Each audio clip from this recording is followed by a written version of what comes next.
Burası Şirinevler Mahallesi. Ben 32 yıldır buradayım. Kuaför Metin'in sahibiyim. Eskiden burası yokundu ama şu an biraz daha eskisi gibi değil. Daha sakin.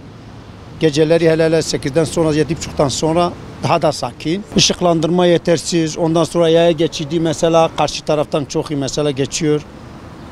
Bunun en çok nedeni de yani hem yaya geçidi. Evet muhakkak etkiler. Olumsuz evet ama şükürler olsun.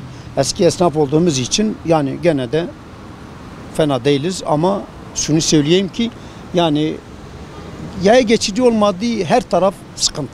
Buraya ışıklandırma daha iyi yapılırsa ondan sonra yaya geçidi yani ne diyeyim sana yaya geçidi yapılırsa daha güzel olur. Tek talebimiz de yaya geçidiyle biraz ışıklandırmayı biraz daha dikkat etseler daha güzel olacak. Öncelikle şunu söyleyeyim, biz kendimiz normal kendi üretimimizi yapıyoruz.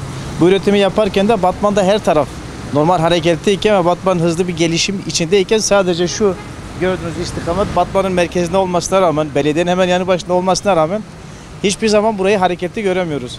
Biz de tabii yeni bir meydan okumaya girdik. Burası çok böyle işlek olmayan bir yer.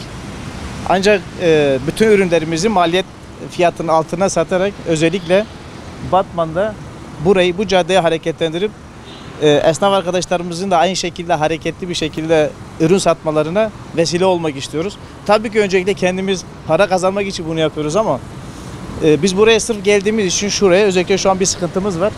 Hiç hareketlik yok burada ve biz bir seneye kadar da öncelikle kazanmamayı hedefledik. Bir seneden sonra özellikle bekleyeceğiz. Umarım hareketlenir ve burası bir ekmek kapısı olur bizim için diye düşünüyoruz. Özellikle yaya geçidi olmadığından dolayı karşı taraf park ama yaya geçidi olmadığı için burada insan hareketi de çok az.